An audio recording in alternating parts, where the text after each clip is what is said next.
Hi everyone, thanks for joining me. Today we're examining bows. We'll start with the modern violin bow. This is the type of bow you find in symphony orchestras today. The wood is Pernambuco from Brazil, and this bow design comes about in the 1780s and 1790s in Paris from the father and son Tourt.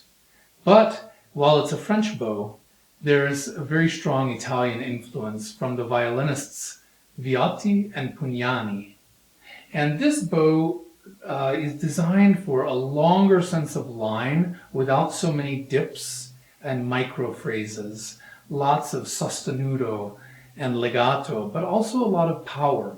One of the great features of the modern bow is in the tongue area with the concentric arcs that really determine how a bow feels in the hand.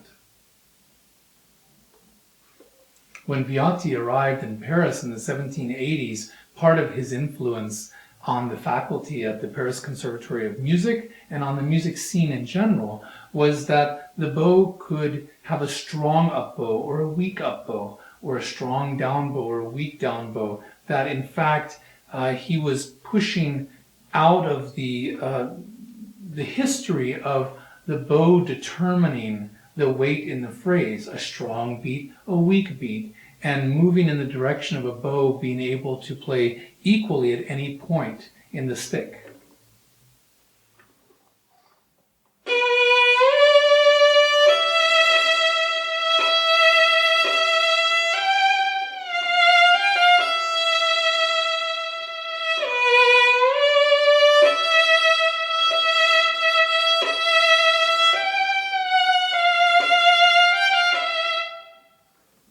Now that's in stark contrast to the bows of the Baroque, but in fact we'll work our way backward.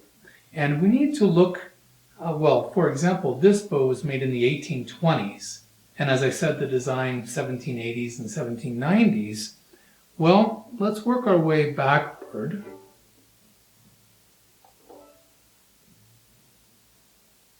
This bow, I'll hold it this way so that you can see the very beautiful tip. This is a Dodd from London, 1770s. So this is a bow that you would find in Mozart's orchestra or Haydn's orchestra. And in fact, in 1794 and 1795, Haydn was conducting in London, and his concertmaster was Viotti. Now, Viotti already had a modern bow, but most of the orchestra didn't. And this is more what you would have seen in the orchestra in the 1790s. That is, the adoption of the modern bow happened organically and took several decades. In the 1820s, Paganini still didn't have a modern bow and never played one in his career. So these changes happened geographically, regionally, and for the tastes of groups of musicians. This bow has a lighter feel in the hand. It is actually lighter in weight, but just like my modern bow, it is made of the wood Pernambuco from Brazil. As I showed you, the tip is quite elegant. There's also an ivory frog. This is a copy made out of wood so that this bow can travel internationally. And this bow feels very buoyant in the hand.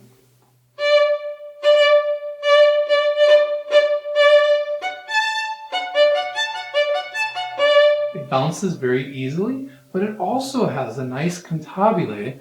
Let's see.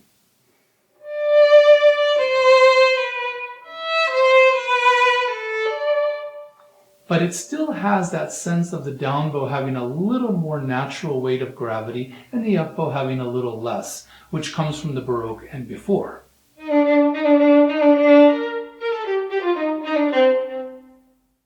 So moving on to Baroque bows.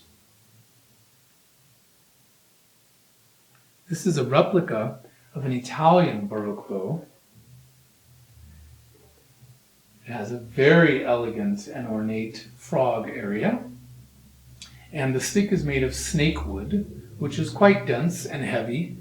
And this is a long Italian bow that has a wonderful cantabile that you would want in playing Corelli, for example, but it also has that sense of the micro phraselets, the rhetorical statements, the dialogue, the music as speech.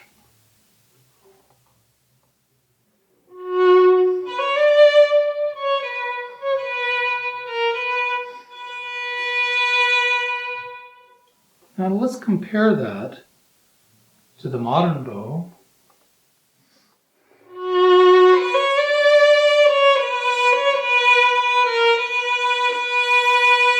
Which just wants to sink into the string. If we look at another Baroque bow, this is an interesting specimen that I acquired. It's a German bow, early 20th century, but a replica of a Baroque bow. Interestingly, this bow is made out of Pernambuco, which is not a wood you see in Baroque bows. You really see that starting to come about in the 19th century. So it's a strong stick, not so flexible, and I quite like this as a Baroque bow to play on a modern setup violin. In a subsequent video I'll be showing you Baroque violin, modern violin, and we can talk about those distinctions. But this bow has all the features of the phraselets and the rhetorical dialogue, but it also has the strength and power to be able to play a higher tension instrument with synthetic core strings rather than gut strings on the period instrument. See, it's very easy. If I want to play a jig,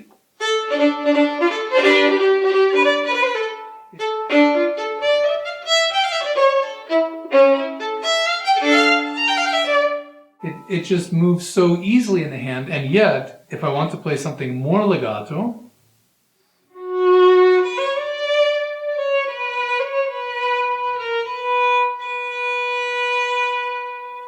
it has the natural diminuendo, the natural decay of the down bow, but it also has some sense of a cantilena or a singing line.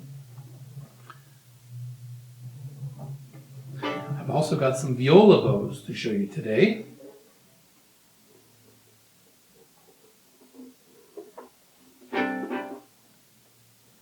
This is a Baroque viola bow. It's very similar to what you've heard with similar features. It's made of African ironwood. It's a very dense wood. And even though the bow is heavier than some, it's once again very easy to move around in ways that are similar to painting with the finest brush.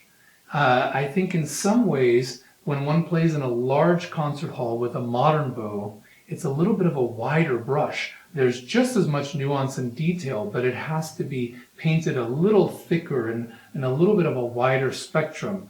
Whereas playing in a stone chapel on a Baroque bow allows for a level of intricate nuance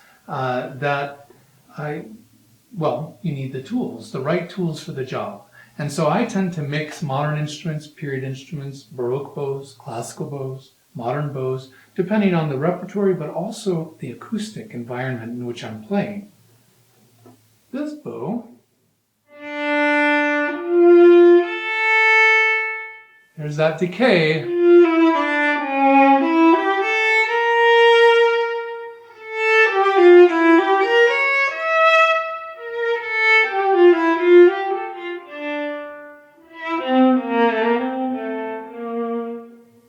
It's very spoken. I like to change the point of contact and find some really intimate colors. In contrast, by the same maker, is this classical bow, or we often call these transitional bows. I showed you the Dodd, 1770s.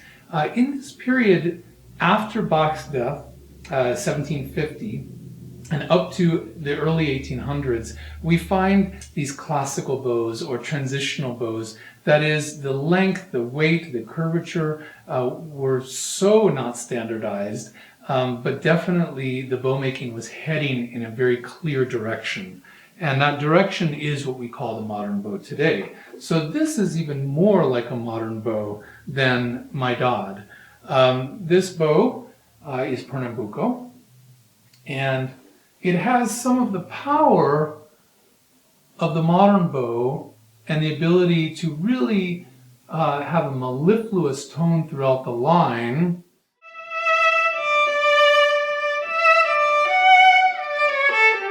But it also has a very easy spiccato off the string.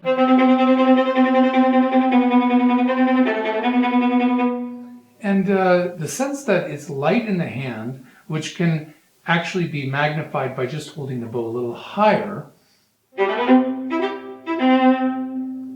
So, these are my bows, or some of them, and for me it's a lifetime of exploring what they tell me. That is, the music and the acoustic environments and the strings and the fingerings that we choose, the way that the bows feel in the hand, the sounds they make, are all ingredients in this musical dish, such that a bow can teach me possibilities, new colors, new forms, new shapes for my painting.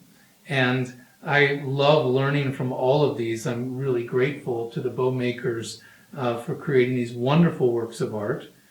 And next time, we'll actually look at the period instrument versus the modern instrument and what some of the differences are, and especially in the playability, the choice of fingerings, the phrasing decisions, and how coupling an historical bow with a period instrument has a certain set of idiomatic possibilities, similar to the modern bow with the modern setup instrument.